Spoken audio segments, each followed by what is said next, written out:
আমি নাপাক অবস্থায় জেনে শুনে ফজরের নামাজ পড়েছিলাম, বাবা ভাই কিছু বলবে বলে। এখন আমার কি করতে হবে? ইন্না লিল্লাহি ওয়া ইন্না ইলাইহি রাজিউন। খুব জঘন্য কথা। আপনি আপনার বাপে কি বলবে, ভাই কি বলবে, লোকজন কি বলবে, সেই ভয়ে, সেই লজ্জায় গোসল ফরজ হয়েছে, স্বপ্নদোষ হয়েছে, বা যেভাবেই হোক গোসল ফরজ হয়েছে, আপনি এখন ওই অবস্থা ফজর পড়ে ফেলছেন। আপনি জঘন্য অপরাধ করেছেন, ভয়াবহ অপরাধ করেছেন।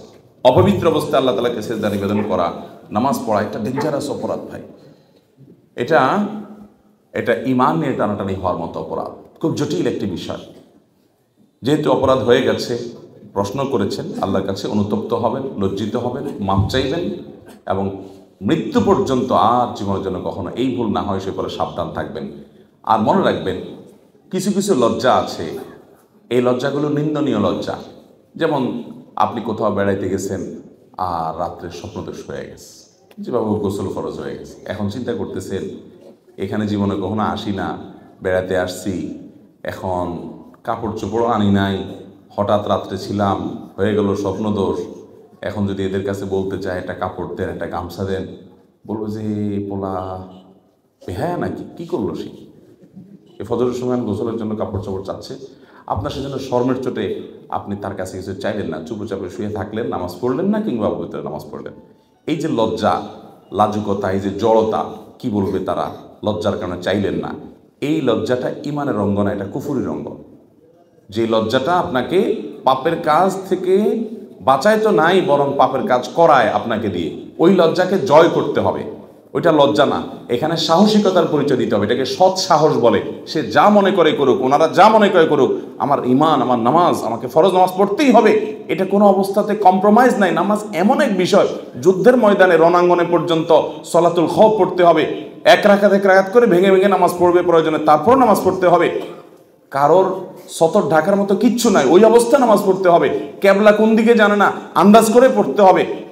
নামাজ মাপ নাই, দাঁড়ায় পড়তে পারে না, বসে পড়তে পারে না, শুয়ে, সেল যতক্ষণ আছে নামাজ মাপ নাই। এত গুরুত্বপূর্ণ বিষয় ইসলামে। সব বিষয়ের বিকল্প আছে, নামাজের কোনো বিকল্প নাই। নামাজের বিকল্পই নামাজ, নামাজ ছাড়া কোনো উপায় নাই।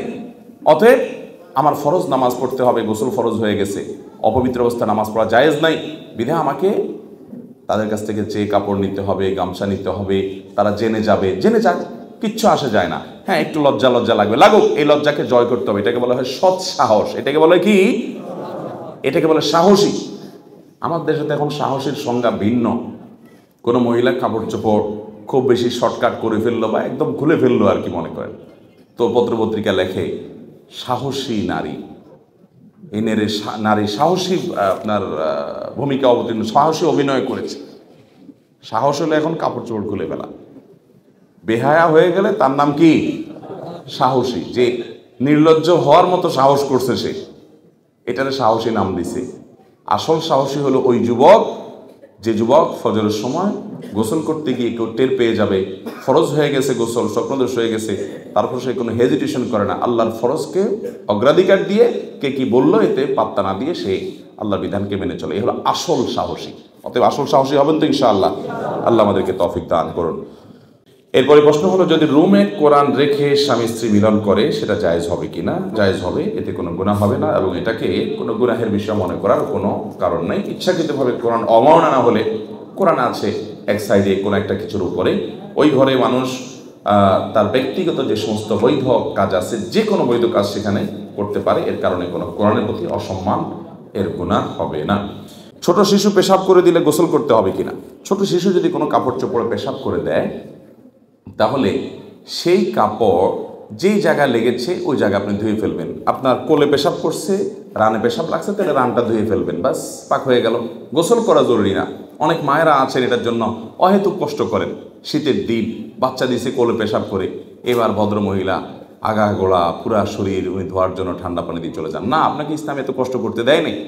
অতএব এত কষ্ট আপনি করতে যাবেন না। বাচ্চা পেশাব করলে যে জায়গায় পেশাব করছে ওই জায়গা ধুলে কি হয়ে যাবে? পাক হয়ে যাবে। আমাদের সমাজে অনেকের কবরস্থানের জায়গা নেই, কবর কেনার মতো তাদের সামর্থ্য নেই। অতঃপর তাদের মধ্যে কেউ যদি মারা যায়, তাহলে শোকের উপর আরও কষ্ট পান। সেক্ষেত্রে সমাজ যাদের কবরস্থান আছে তারা যদি জায়গা না দেন, তাহলে কি তাদের গুনাহ হবে? অবশ্যই গুনাহ হবে। শুধু গুনাহ না, গোটা সমাজের সবার গুনাহ হবে। কারণ কোনো মানুষ যখন মারা যায়, ওই লোকটাকে জানাজা, গোসল, কাফন দাফন করা এটা ফরজে কেফায়া।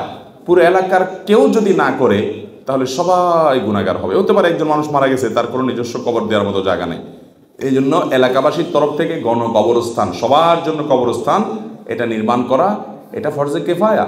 এটা যদি না থাকে এবং গরিবের কবর দেওয়ার মতো ব্যবস্থা না থাকে বা কেউ না দেয় কবর, তাহলে গুনাহগার হবে পুরো এলাকাবাসী। হ্যাঁ, কেউ একজন সবার পক্ষ থেকে দিয়ে দিছে, তাহলে সবাই গুনাহমুক্ত হয়ে যাবে, দায়মুক্ত হয়ে যাবে। এই জন্য কবরস্থানের উদ্যোগ মসজিদ যেরকম পুরো এলাকাবাসীর তরফ থেকে হওয়া উচিত, কবরস্থানের উদ্যোগও পুরো এলাকাবাসী থেকে হওয়া।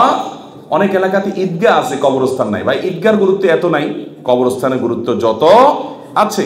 ঈদের নামাজ তো যা অন্য কারোর জায়গা দাঁড় করা জায়গাতে পড়লে হয়ে যাবে, কবরস্থান তো সেটা না।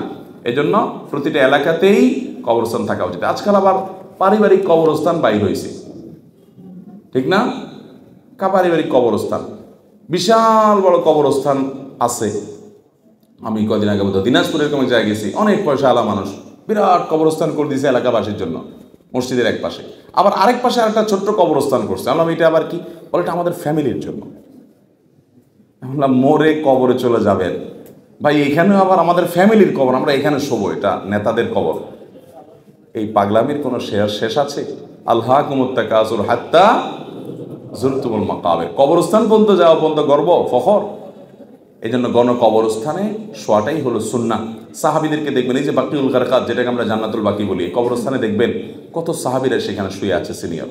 সেখানে আমরা সাধারণ মানুষ মারা গেলেও খবর পাচ্ছে, সাহাবীরা সেখানে শুয়ে আছে। তাদের কোনো অহংকার না যে আমাকে আলাদা দিতে হবে। হ্যাঁ, নবী রাসূলদের কবরের ব্যাপার ভিন্ন, এবং তাদের সাথে অন্য যাদের কবর অনুমোদিত করা হয়েছে তাদের এক্সেপশন। কিন্তু সাধারণ মানুষ গণ কবরস্থানের ব্যবস্থা করবে, এলাকাবাসী সবাই মিলে কবরস্থানের উদ্যোগ গ্রহণ করবেন, না হলে সবাই গুনাহগার হবেন।